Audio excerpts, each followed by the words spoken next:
Bonjour Louise Bernard. Bonjour Philippe, bonjour tout le monde. Au sommaire de votre journal des médias, Louise. Pierre Palmade prépare une émission télé. L'Arcom met en demeure CNews et va devoir se pencher sur des propos homophobes sur C8. Et puis on parlera de la nouvelle émission de M6, de la pâtisserie pour changer. Mais d'abord, les audiences qu'ont regardé les Français hier soir.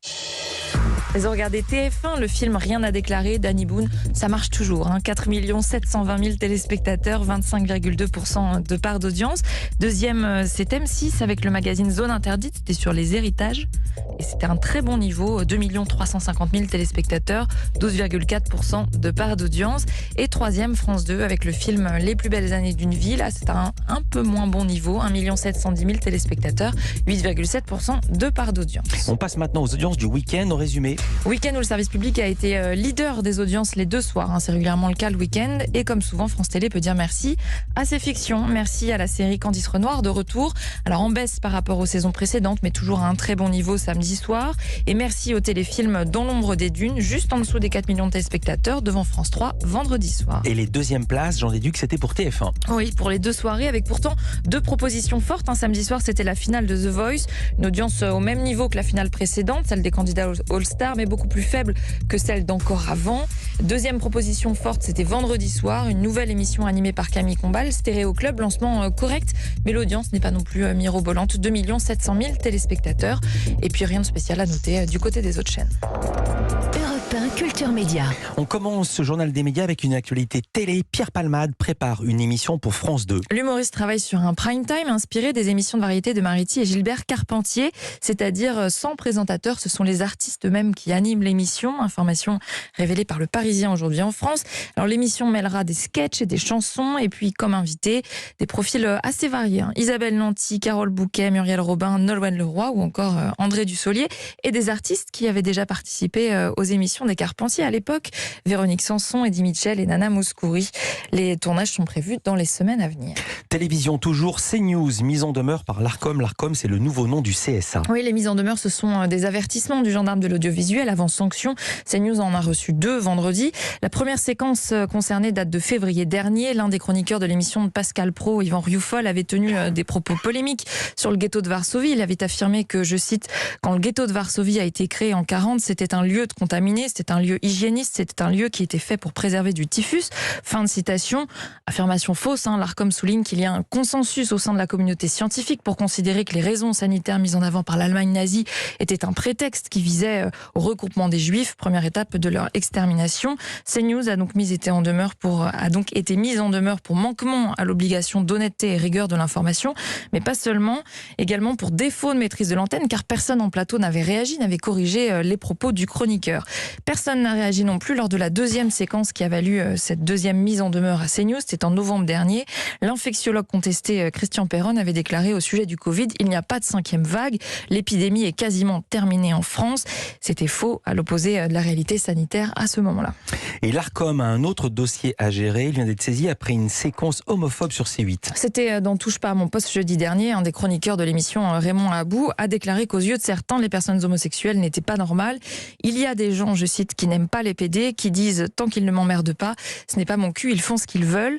La délégation interministérielle à la lutte contre le racisme, l'antisémitisme et la haine anti-LGBT, la DILCRA, a donc décidé de saisir l'Arcom et a expliqué sa décision sur Twitter avec ce message « Les comportements homophobes ne relèvent pas de la liberté d'expression et n'ont pas leur place dans notre société.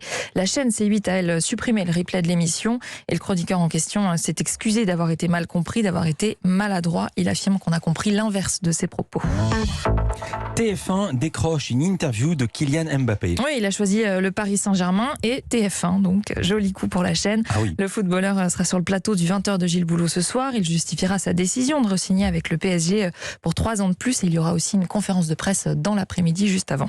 M6, ça n'a rien à voir, lance aujourd'hui sa nouvelle émission autour de la pâtisserie. Oui, l'Académie des gâteaux. Alors le principe, 24 candidats en reconversion. Ils sont 9, non 24 candidats en reconversion professionnelle suivent une formation pour devenir pâtissier sous l'œil des caméras de la 6, sous l'œil aussi du directeur de l'académie, Cyril Lignac, et de 2 professeurs.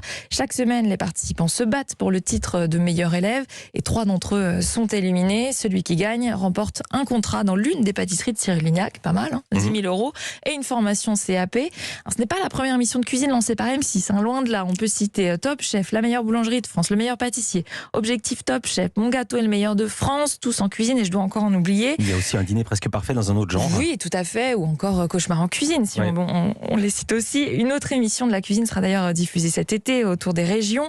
Donc j'ai voulu en parler avec l'un des patrons de la chaîne. Pourquoi cette passion pour la cuisine sur M6 ? Pierre-Guillaume Ledan, directeur des programmes de flux d'M6.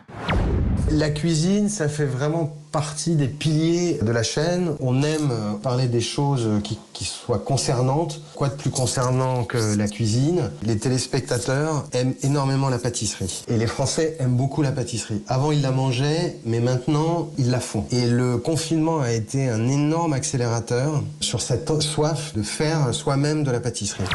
Et au-delà de la pâtisserie, ce qui a plu à M6, c'est l'idée de reconversion professionnelle qu'il y a dans le programme, totalement dans l'air du temps. Plus de 4,5 millions de Français envisagent de changer de travail dans les 2 ans. Et puis, dernier argument, l'implication de Cyril Lignac. Dès le départ, en enjeu du programme, il a souhaité offrir un contrat pour être dans son équipe au dernier candidat qui sera encore en lice. Donc le fait qu'il offre ça comme dotation, ça montrait qu'il était très impliqué. Et il nous a pas démenti, puisque on a vu un Cyril comme on l'a rarement vu. On a vu le Cyril professionnel, donc beaucoup plus exigeant, mais aussi passionné et délivrant beaucoup de savoir. L'Académie des gâteaux qui ouvre ses portes tout à l'heure à 18h40 sur M6. L'actualité des médias, c'est également celle d'Europe 1. Le sport va prendre davantage de place sur l'antenne à la rentrée. Avec une émission tous les soirs, 7 jours sur 7, de 20h à 23h30, Europe 1 Sport, présenté par Lionel Rousseau. Au programme, une bande de chroniqueurs pas encore dévoilés, des rendez-vous réguliers omnisports et des matchs commentés depuis les stades. Et des synergies vont être menées avec le groupe Canal autour du rugby, du football, et ça va vous plaire Philippe, des sports mécaniques. Ce sera à la rentrée, juste après l'été. En Afghanistan, les femmes journalistes obligées à leur tour de se voiler intégralement à la télévision. On ne voyait plus que leurs yeux et leur front hier à la télé. Après avoir résisté depuis le début du mois de mai en portant un simple foulard, elles ont dû finalement se plier aux ordres des talibans, car ils ont menacé les journalistes et les chaînes qui les emploient.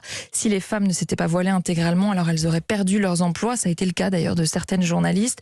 En soutien à leurs consoeurs, certains hommes, journalistes hommes, ont porté un masque noir pour couvrir leur visage, y compris à l'antenne. Et bientôt une série documentaire sur Harry et Meghan. Oui, dans un tout autre genre. Elle sera diffusée sur Netflix d'après le journal Page Six. La plateforme les a suivis en voyage à New York et aux Pays-Bas lors des Invictus Games. Vous savez, ce sont ces jeux créés par le prince Harry qui sont réservés aux militaires handicapés. Mais pas seulement. Les caméras ont aussi pu les filmer dans un endroit beaucoup plus intime, leur maison en Californie. On ignore en revanche si leurs enfants apparaîtront.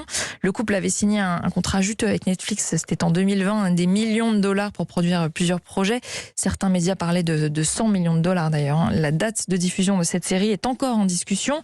Netflix aimerait que ce soit la fin de l'année parce que c'est le moment où vont sortir les mémoires du prince Harry. Le couple, lui, préférerait attendre l'année prochaine. On va parler justement de Netflix dans l'info média du jour. Hasard de l'actualité. Merci beaucoup, Louise Bernard. Oui, vous voyez, je vous fais des transitions toutes trouvées, c'est magnifique. Ces infos à retrouver dans la newsletter média. L'inscription est gratuite, c'est sur europe1.fr. À demain, Louise, pour un nouveau journal des médias. À demain.